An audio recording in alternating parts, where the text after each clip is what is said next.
Welcome at day 15, and today we're going to do Snail Pose.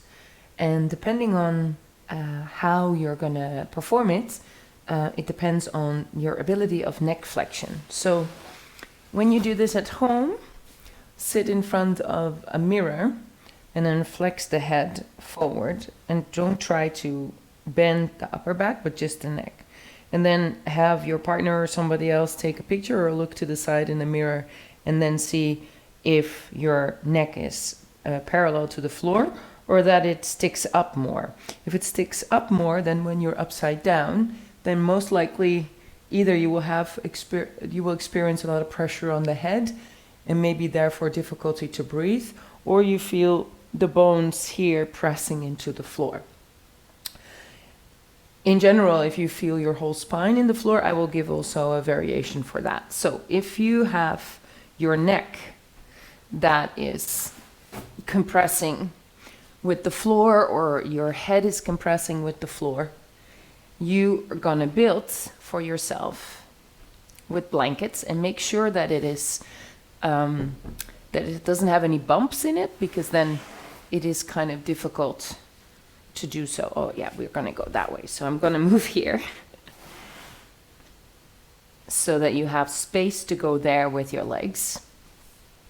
And then you're gonna place yourself on top of the blanket and not with the shoulders in line with the blanket, because then if your legs go up, you will fall off. So just a bit more down. So for me, that is that the blankets touch the base of my skull, basically. And then you allow yourself to come up, and it's a little bit harder to come up because you have to go over the blankets. And then you relocate your shoulders so that the weight is resting on the shoulders. And then the legs can either be straight, they can bend. And the position of the arms is variable. You know, you can leave them here, you can place them here, you can place them there. You can either place them on the back, or you can embrace your legs, creating this rounding in the back, in the neck, in the upper back, the lower back. So if you have your periods, this is not an advisable pose to do, then you can better do caterpillar, for example, or if you have high blood pressure, unless you have medication. But if you don't have those issues, then you can go and try this pose.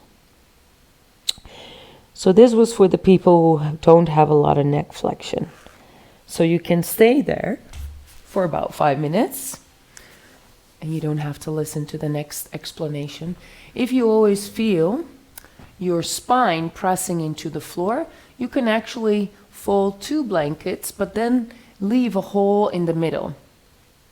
And again, you want to make sure that they are the same size and the same height, the same thickness. And then in the area that you leave in between, you can place your spine.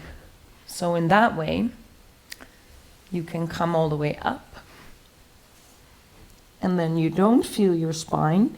For example, if you do in 5 minutes this pose, but you take 1 minute to stay in one part of the spine, rounding, then you allow your hips to come back a bit further to target a lower area of the spine. And you can allow your legs to bend. And in this pose, it's really a challenge to hold the balance and make sure you're relaxing your belly. You're relaxing your shoulders.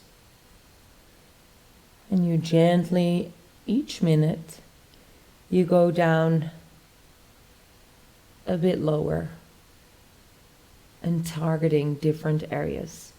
So some people cannot stay because they're falling down all the time. Then you can also use, apart from your hands, a bolster and place it as a support behind your back, or to rest your elbows upon, and to kind of hold your hands on your bum or your hips to gradually come down. And others, due to the flexion, have difficulty breathing. Then you can also use a pillow to support your legs here. So in my case, that doesn't really work. Or you can make it higher or place it under the feet. And then allow yourself to round. So it's important to really relax. And if you have a partner at home, then you can also try it together. And that is actually the best way to relax. So if you hold my ankles and you sit in squat behind me, you have to make sure you're relaxed. You hold my ankles. And then my partner doesn't have to press down into my feet. It's just kind of using the counter pressure of me wanting to go that way. But he's just not pulling. He's just resting his hands on my ankles. And then you maybe go down a bit and he holds me in that position. And this is also a great way to completely relax and actually to allow you to go deeper because you do not have to work. So now I've already been talking for 5 minutes about the variations. So you can try out the different variations and then stay for 5 minutes to do the variation that works for you. And you gently come down out of the pose, thank you. Come gently out of the pose, lowering the hips down and then bending your knees for a moment. And then gently straightening out the legs. And then here, a strong sensation as an effect of deeply rounding the back can come up.